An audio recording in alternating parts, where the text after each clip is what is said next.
Hello again, listeners, and welcome back to the Learn English Elementary podcast. This is number 7 in Series 2. My name's Ravi. And my name's Tess. We're your presenters with lots of interesting things for you to listen to today. But first of all, listeners, I have to tell you, Ravi is sitting here with a very long face. You look really upset, Ravi. Do you want to tell the listeners what's up? Tess is just teasing me because I don't like the weather today. Ravi has been complaining since he arrived at the studio. Well, I know, but really, Tess, I've had an awful journey here. It's okay for you because you come in the car, but I come on the underground, and it is just awful when it's raining. I got wet walking to the station, and then everybody was on the train with their wet coats and wet umbrellas. I hate it. Oh, come on. You can't complain about a little bit of rain. Honestly, you complain when it's too hot. You complain when it's too cold. I don't complain that much. Yeah? Well, I do a bit, but honestly, my trousers are wet and I've got to wear them all day, and my feet are wet, so now they're freezing cold. Oh. I only bought these shoes last week and now look at them, ruined. I look ridiculous. You're such a fashion victim, Ravi. It's a podcast. No one can see your shoes. Anyway, at least it isn't cold. I'd rather have rain than be freezing cold. I wouldn't. And I'm cold now. I'd rather be cold and dry than cold and wet. Well, it's bad news for you then. The weather forecast says it's going to be like this for the next week. Really? Mm-hmm. Nightmare. You know, I don't mind rain when I'm at home. I quite like seeing it out of the window, but when I have to go to work, no. Anyway, that journey was really stressful, but I feel better now. Seeing you always cheers me up, Tess. Aww. Shall we get on with it? What have we got today? Well, there's Rita talking about Bath. The bath? Bath, the city. Ah, okay. And there's Daryl for the quiz. The Your Turn today is a big one. What's the biggest problem facing humanity today? And why? And there's Carolina too. Don't forget my joke. I wish I could. I know you enjoy them, really. Hey, Tess, a horse goes into a bar and says, "An orange juice, please." And the barman says, "Certainly, sir, but why the long face?" Ha! Get it? Long face is a horse. Is that it? Is that the joke? Oh, no. You just wait for the big one. Shall we move on to I'd like to talk about? Okay. I'd like to talk about, listeners, is the part of the podcast when someone tells us about something, something that they're interested in or something that's important to them. A person, a place, a hobby, anything really. Yes, absolutely anything. And today we've got Rita with us in the studio. Rita's 21 years old. That's right, isn't it, Rita? Yeah, that's right. And what do you do? I've got a shop, a small shop. I sell second-hand clothes. You know, old clothes, mostly from the 1940s and 50s. Great. I love the dress you're wearing. Is that from your shop? Yeah, this is a dress from the 50s, 1956 to be exact. I love it. It's beautiful. I love the colour. Yeah, it's lovely. Thank you. And you're going to talk to us about Bath, right? That's right. It's my hometown. Cool. It's a great place. Yeah. I was born in Bath and I don't know. I've never wanted to live anywhere else. Remember, we've got listeners from all over the world. Perhaps it's a good idea to explain where Bath is. Yes, of course. Bath is in the southwest of England, about 100 miles from London, I guess. A couple of hours on the train. It's near Bristol. That's the biggest city in the southwest. Bath is a city, but it's quite small. I think the population's about, I don't know, about 90,000 people probably. OK, good. And I guess you think it's a great place to live. It's a fantastic place to live. Great restaurants, theatres, shops, lovely old pubs, beautiful buildings, music festivals, and a fantastic nightlife. But it's quite quiet at the same time, if you know what I mean. It's a safe city. And the countryside around is beautiful. Lots of great places to go at the weekend. Tell us a bit about the history.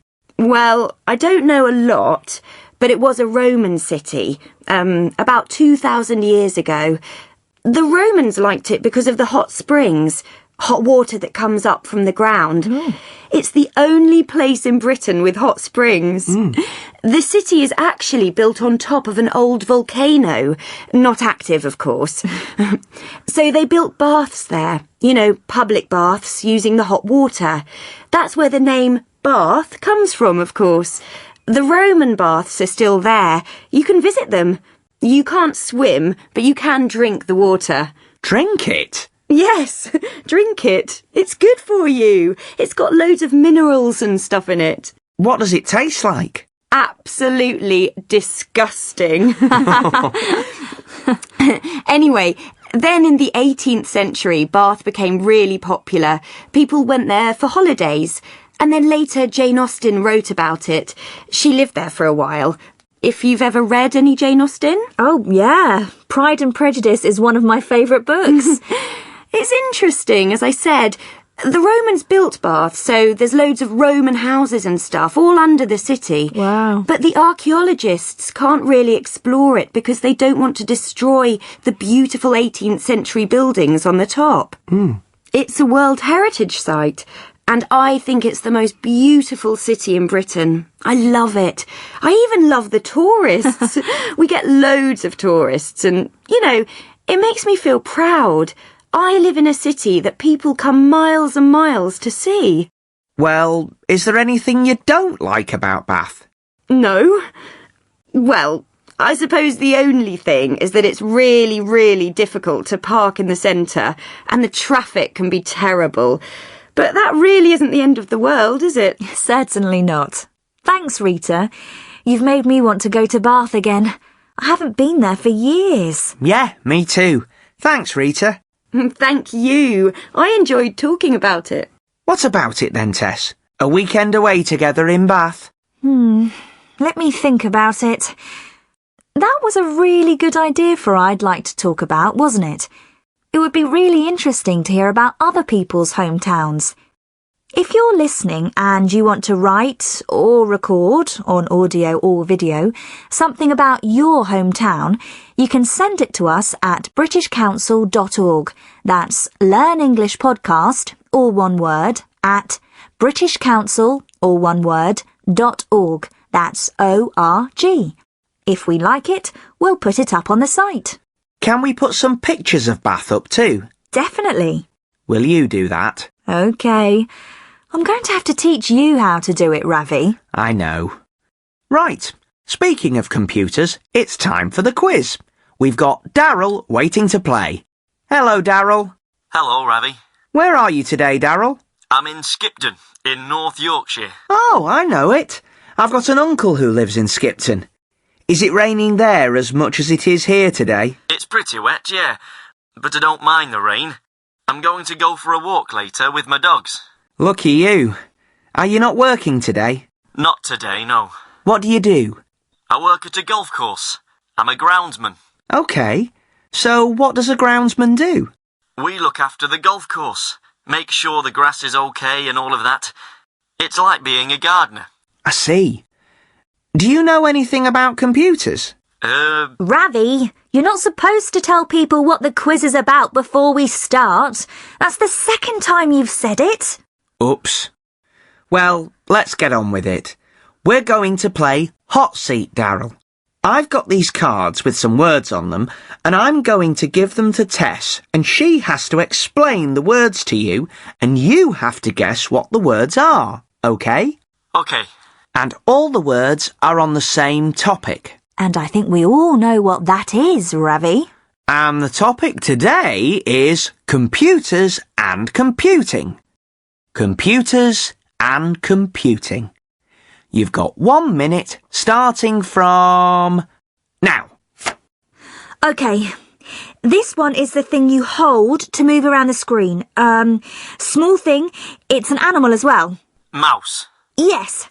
Next one. The thing you type on. Oh, keyboard. Yes. Well done. Oh, gosh, the thing with the picture on it. The screen. Monitor? Yes! This is something on the computer that does something. Sorry, that's a terrible clue. You have these on your computer and they make it do things. You might have one for editing photos, one for sending email. I don't know. You have them on TV too. Oh, program. Okay, right. Okay, the computer and the monitor and everything are all, programs and things are software, but the other things are... Hardware. That's right. Okay, the little thing you move around the screen. Mouse? No, you use the mouse to move it. The little arrow or whatever, you know. Oh, I know it. Oh, what do you call it? Cursor. Right. Oh, this one's a bad thing. You don't want your computer to get one of these. It makes everything go... A Trojan? A virus? Virus, yes. Time's up. Well done, you two. How many was that? Hang on. Mouse, keyboard, monitor, program, hardware, cursor, virus. 1, 2, 3, 4, 5, 6, 7. Well done, Daryl. Sorry, I wasn't very good at that. That's okay, Tess. Thank you. OK, Daryl, thanks for playing. We'll send you some bits and pieces. Enjoy your walk. Thanks, Ravi. Bye. Bye. OK, still to come, we've got your turn and we've got Carolina. And the joke. And the joke after this. Your Turn is the part of the podcast when we ask people what they think about a topic. Sometimes serious, sometimes not so serious. It's quite a serious one today because we asked people, what's the biggest problem facing humanity today and why? So let's hear what they said. I think the biggest problem facing humanity today is selfishness. Everybody sits around and talks about environmental issues and problems, but very few people as individuals are actually prepared to give up their cars or their way of life to do anything about it. I think the biggest problem is the divide between the Western world and those of us that have money, have wealth, have resources, and the poor people that don't have enough to live and they're starving and they drink dirty water and things like that. I think we should spread the wealth more. I think the biggest problem facing humanity today is that people don't listen to each other and they don't get to know each other and to understand each other's opinions. All the people that I have met from all the different countries I've been to all want more or less the same things. They want to be happy and healthy and to be able to look after their families and get a good education for their children. And I think that war and political problems and disagreements are all because we don't listen to each other and we don't try to understand each other. The biggest problem facing humanity today is climate change. It's a massive problem because I don't think people understand the effects completely and therefore will not act. That's such a big question. Probably the biggest thing for our futures, I think, is the environment and protecting what we have. I think that everybody needs to look around them and see what they can do on a very small scale to stop wasting things and to try and protect the nature we have around us before it's too late. Interesting answers. I agree with the people who talked about climate change. I think that's the biggest problem today. What about you, listeners? Write in and tell us what you think. But now it's time to find out what's happening to Carolina. Carolina is from Venezuela and she's studying at Newcastle University in Britain. Yes, if you listen to the first series, you'll remember that Carolina and her boyfriend Jamie are members of a society at the university, the Conservation Society. Jamie's the society president, isn't he? Yeah, that's right. He's really into saving the environment. We should have asked him what he thought in your turn. Last time, when Carolina was at the hairdresser's, remember, she said she was a bit worried about Jamie. Things weren't going very well between them. What do you think's happening? I don't know. Let's see what happens this time. Carolina and Jamie are going on a Conservation Society weekend away together. I can't imagine what they do on Conservation Society trips. Well, let's listen and find out, Ravi. OK. Good morning, Henry. What a nice car. Hi, Carolina. Thanks. Right, in you get. Hello. Hi. Move over, Layla. Make room for Carolina. I'll stay in the middle. Carolina, this is Layla. Hi. Hello. And that's lucky old Ivan in the front.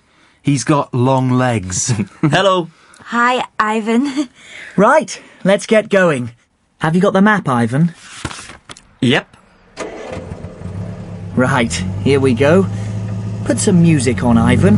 There are some CDs in the glove box. Have a route around.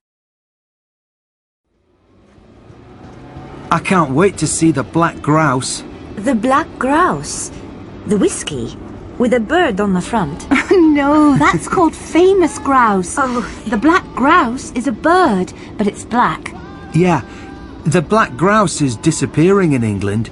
There aren't very many of them left. That's what they're trying to do at the nature reserve. Save the black grouse. But what exactly are we going to do? Plant hedges. Hedges?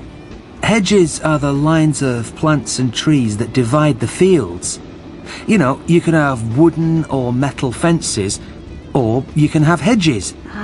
And the black grouse prefers hedges. So we're going to take away some of the old fences and plant new hedges. Yeah, it's really cool. We went there last year, didn't we, Jamie? Had a great time. Oh. Ivan, there's a sign saying Brampton 2 miles. Don't we need to turn left before Brampton? Yeah, just a minute. I'm not quite sure where we are. Have we passed Denton? Ages ago. Ivan, you've got the map upside down. It isn't upside down. I've just turned it round a bit. I can't follow a map if I don't turn it round. Why don't we stop and ask someone? Look, there's a petrol station. Pull over. You ask, Carolina. You're next to the window. Ask for Hall Bank Gate. Oh, excuse me? Uh-huh. Can you tell us the way to Holbank Gate, please? Holbank Gate? You're miles away. Oh, yes, but are we on the right road? No. It's not this road. So, which road should we take? Go back the way you came, about 5 miles, then take a right. Follow the signs to Milton. Thank you very much.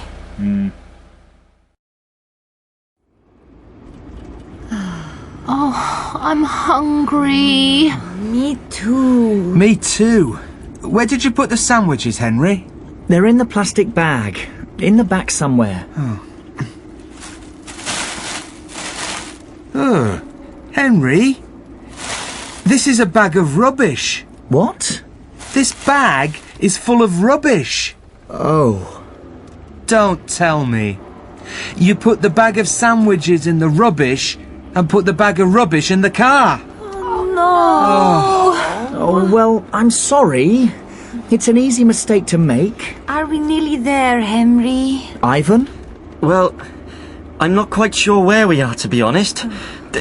If we're on this road, here, look, this yellow one, well, we should be there by now. Don't believe it. Come on. Not again. Stop and ask someone, Henry.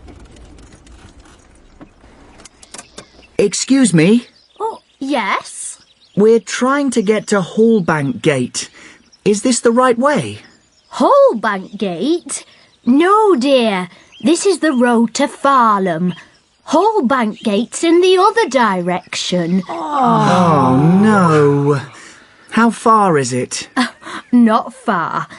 Go back the way you came for about 2 miles, then turn right. OK. There's a pub on the corner called the Old Duke. Uh-huh. Then go straight on till you come to the main road, then turn right again. Mm-hmm. You'll see the sign to Hallbank Gate. You can't miss it. Thank you very much. Well, won't be long now. I just hope the black grouse appreciates what we're doing for it.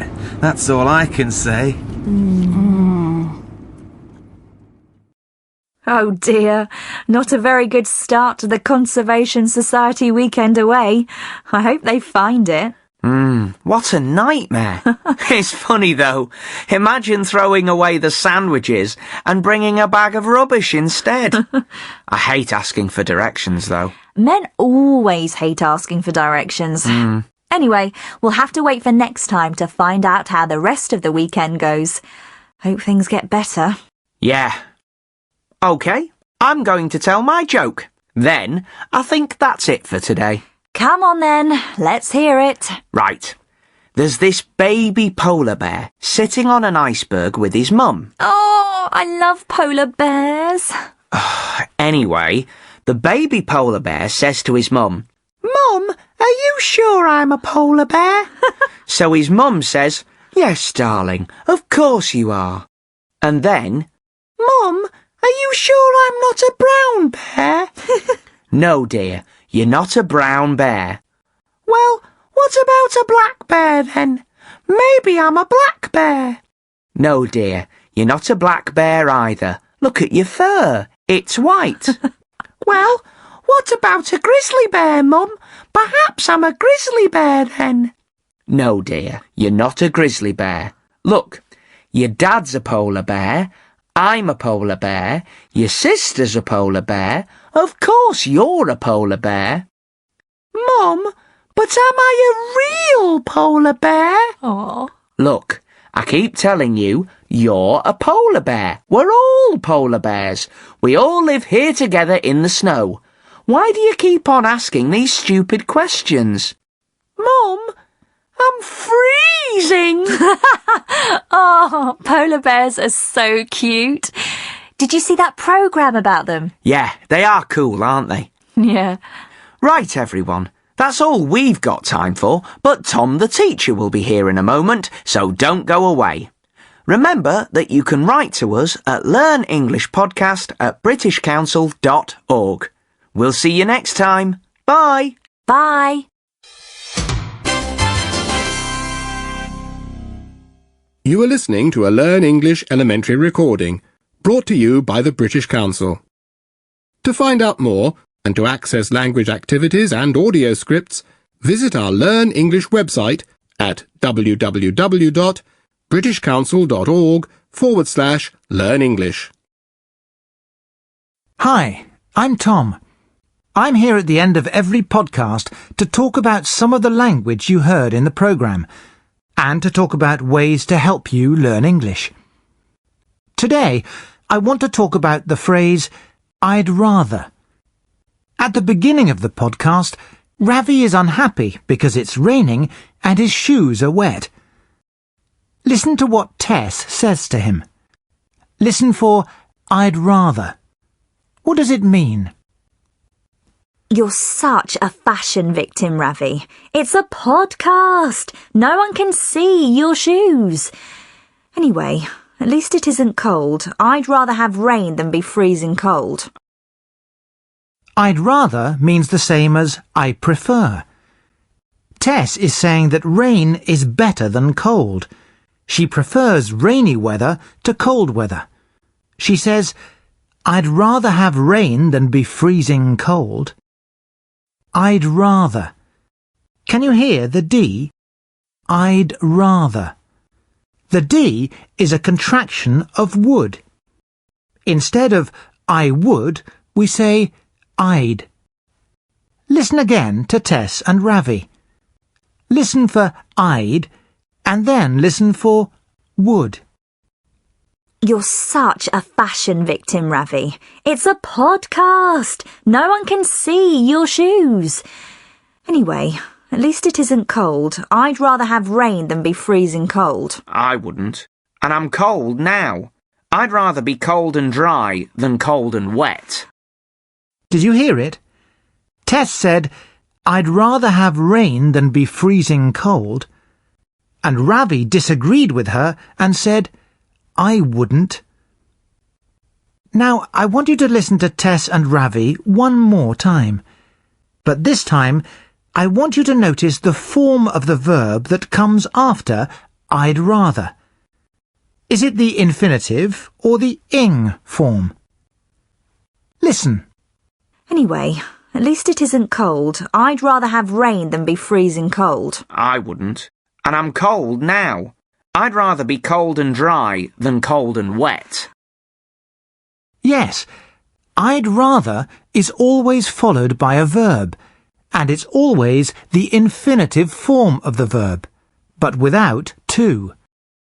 I'd rather have rain, and I'd rather be cold. I'd rather is a more complicated phrase than I prefer, isn't it? But you know, as a learner, it isn't always a good idea to worry about all of the separate words in a phrase. What does rather mean? Why is it the verb without to? Why is it would? Well, sometimes it's better to learn things as a phrase and not worry about all of the questions. Make a note of the phrase and a note of what it means and how to use it in a sentence.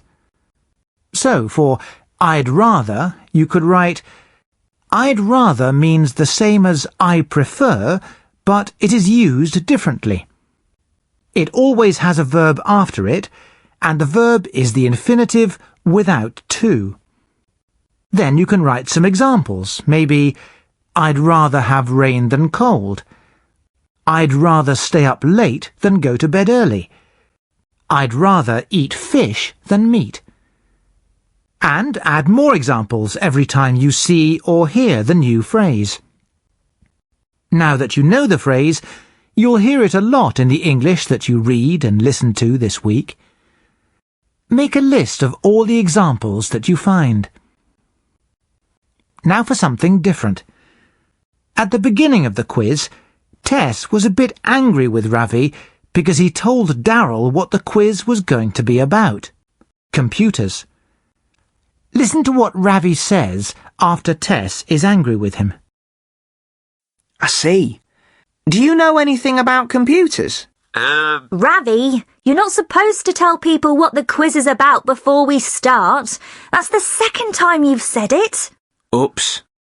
Well, let's get on with it. Did you hear it? Oops. Ravi didn't intend to say the word computers. He didn't want to say it. He made a mistake. So he said, oops. This word is very, very common in English. It means, oh dear, what a silly thing to do. Oops is informal. We only use it with people that we know well. We use oops when we make a mistake, or when we have a small accident, when we drop something, for example. We can use oops when we're sorry we did something, or when we're not sorry at all, like Ravi. We also use it in informal emails. If you send someone an email, but you forget to attach the document that you wanted them to see, that's something that I do all the time, you can send another email just saying, oops, with the document that you wanted to send. Everyone will understand what oops means. Silly me, I forgot to attach the document the first time. Now let's look at another very common word in English. About. You will hear the word about all the time, because we use it in lots of different ways. Listen to Tess asking Rita about her home city, Bath. Tell us a bit about the history. Yes, Tess uses about as a preposition. We tell people about something, or we talk about something. Now listen to Rita's answer. She uses about, but not in the same way. Listen. Tell us a bit about the history. Well, I don't know a lot, but it was a Roman city, about 2,000 years ago. Rita doesn't know exactly when Bath was a Roman city, but she has an idea. She knows it was more or less 2,000 years ago. So she says, about 2,000 years ago. In this situation, about means more or less, or approximately. Listen to another example. Rita isn't sure exactly how far Bath is from London, and she isn't sure what the population is either. Can you guess what she says? Listen. Bath is in the southwest of England, about 100 miles from London, I guess. A couple of hours on the train. It's near Bristol. That's the biggest city in the southwest. Bath is a city, but it's quite small.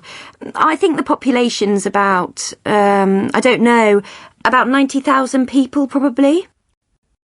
Did you hear the abouts? She says Bath is about 100 miles from London. And she says the population is about 90,000 people, probably, because she isn't sure. About is a very useful word. People use it a lot when they're giving directions. Remember Carolina and her friends on the way to the nature reserve? They got lost and had to ask for directions. Listen. So, which road should we take? Go back the way you came, about 5 miles, then take a right.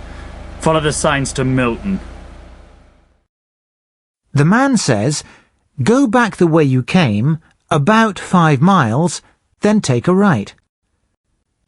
Why don't you try and use about to mean more or less this week? OK, I think that's enough for this week, so I'll stop now. I'll talk to you all again next time.